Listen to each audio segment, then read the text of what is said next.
Hi, welcome back to Numismatic Chalk. This is the part 2 for coins to look for. You better know this.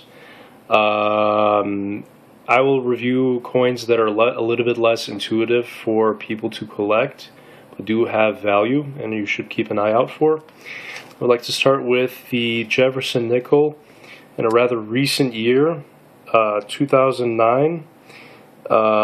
This is a big year for certain types of coins because I think the Great Recession had an effect on the mint, and they just punched up fewer Jefferson nickels.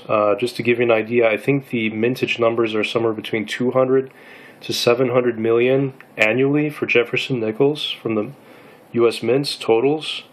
2009, they only made between 35 to 50 million per mint. And if you go to eBay, these are worth something. This guy has some dings on it, a little bit of circulation wear. Sorry, let me hold this a little bit more gingerly. But yeah, you see these, set these aside. These are definitely worth more than 5 cents. I know it's not intuitive, that's a very recent year. And generally modern coins make lousy returns, especially the next 10 or 15 years. But I think these will hold in value, especially at the mintage numbers these were made in. Same year, the commemorative states for the quarters. This is a 25-cent piece, and you'll see U.S. Virgin Islands, Samoa, I believe Guam. But these, yeah, hang on. I would, if you can afford this. Some people are, a little bit tight on the wallets. But set these aside because these have slightly slower mintages. I don't have the figures. I may post it underneath my video. But good idea to set these aside. And these are very easy to find out which ones these are. These are not the regular states. These aren't the. It's not like Colorado or Georgia or Oregon. These are the Commonwealths or the dependencies of the United States. And you will see these are harder to bump into. If you can afford it, if you're willing to part with a quarter, set it aside. Worth a little bit more than just regular 25 cents face value.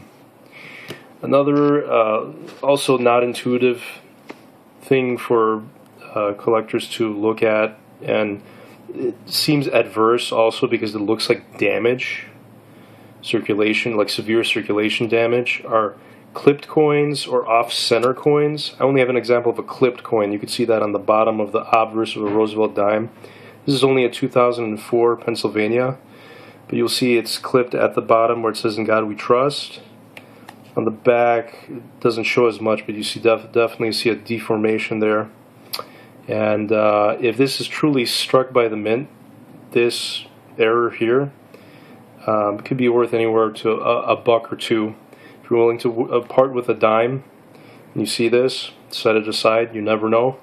Take it to a coin shop that especially specializes in errors and mintage mistakes. There's even a chapter and a section in U.S. Coin Digest 2013, a book I showed in my first video on my channel. You could read up on that, on the various classification. But there are some, it definitely is worth more than 10 cents. It's very interesting, and especially if it seems legit that this was done at the mint, not just, ran over by a railroad track or some other machinery. So, willing to part with 10 cents. Definitely kind of looks like a mint strike error. If it's not, someone enlighten me. Please write on the comment section. Would definitely like any opinions and advice on this. But yeah, I set these aside if I see that. Or off-center coins, you'll see the face a little bit off on the coin, not quite right. If it's pretty big, I set those aside too. Definitely worth more than just face value.